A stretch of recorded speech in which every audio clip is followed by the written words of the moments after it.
السلام علیکم ورحمت الله وبرکاتہ. په نننۍ ویډیو کې موږ صدا سي شان ایډیټینګ کوو. خو د داسې شان ایډیټینګ د لپاره به ټولو ناول به تاسو په خپل موبایل کې د شان تصویر وباسي او بیک ګراوند به تینا ختم کړئ. که تاسو ته چیرې د بیک ګراوند ختمېدو طریقه نه درځي نو لینک په ډسکرپشن کې موجود دی. هغه ویډیو تاسو وګورئ نو تاسو به بیا په یو کلیک سره د خپل تصویر نه بیک ګراوند ختمولی شئ.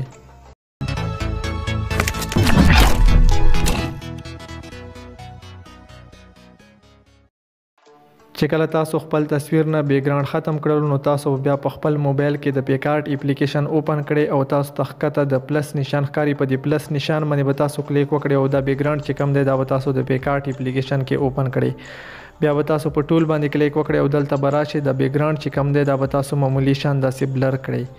چې کله دا تاسو بلر کړل نو تاسو به بره په ټیک مار باندې کلیک وکړئ. اوس په تاسو دلته افیکټ ته راشي. په افیکټ باندې به تاسو کلیک وکړئ او اوس تاسو دلته په اخر کې کلر چې کوم دی په ده باندې به کلیک وکړئ او سچوریشن باندې به کلیک وکړئ او دا به تاسو په سطر باندې سلیکټ کړئ او په ټیک مار باندې به تاسو کلیک وکړئ. بیا به تاسو ایډیټ فوټو باندې کلیک وکړئ او کوم تصویر نه چې تاسو بیک ګراوند ختم کړی وي هغه به تاسو راوړئ داسې طریقې سره به ولګئ.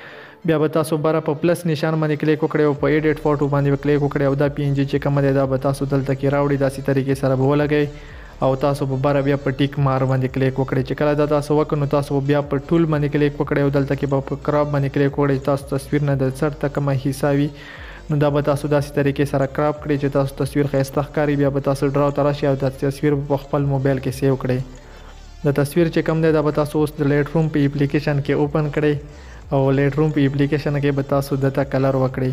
دا ټول ناول به تاسو دلته په چابي باندې کلیک وکړئ چې ټمپریچر کوم دی هغه به تاسو معمولی شان کم کړئ او تاسو به بیا په میکس باندې کلیک وکړئ او دا کلر چې کوم دی په دې باندې په سلیکټ کړئ او هیو چې کوم دی معمولی شان به زیات کړئ مخکې به کړئ سچوریشن به کم کړئ مخکې کړئ او لومینس چې کوم دی هغه به کم کړئ. بیا به تاسو د کلر ته راشئ هیو به کم کړئ سچوریشن به زیات کړئ او لومینس به کم کړئ. بیا به تاسو د کلر ته راشئ هیو چې کم دی هغه به کم کړئ سچوریشن به زیات کړئ او لومینس به کم کړئ. بیا به تاسو د کلر ته راشئ هیو به کم کړئ سچوریشن به هم کم کړئ او لومینس په معمولی شان مخکې کړئ. بیا به چاول نمبر باندې کم کلر دی هغه کې به هیو کم کړئ سچوریشن به زیات کړئ لومینس به کم کړئ. بیا به ټولو نه اخر نمبر باندې چې کم دی په اخري نمبر باندې هغه کې به هیو به مخکې کړئ او سچوریشن به مخکې کړئ لومینس به کم کړئ او بیا به تاسو په ډن باندې کلیک وکړئ. بیا به تاسو د اپشن ته راشئ کلیریټي چې کومه دی هغه به معمولی شان مخکې کړئ او ویګنیټ چې کوم دی هغه به تاسو معمولی شان ښکته کړئ چې تاسو سیډونو نه تیاره راشي چې تصویر ښایسته ښکاري. بیا به د اپشن ته راشئ شارپینګ چې کوم دی هغه معمولی شان مخکې کړئ او نایس ریډکشن به مخکې کړئ. نو تاسو ګورئ تصویر ښه صحیح طریقې سره سیټ شولو.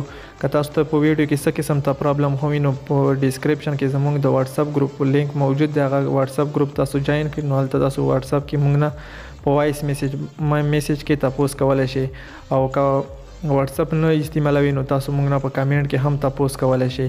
نو که ویډیو مو خوښ شوي پلیز ویډیو لایک کړئ او کامنټ پې وکړئ خپلو دوستانو سره شیر کړئ او زموږ د چینل سبسکرایب کول مه هیروئ. د نننۍ ویډیو واده د بلې ویډیو پر خپل رور عرفان الله ته اجازت ورکړئ. په لوی الله مسپارم د الله په امان.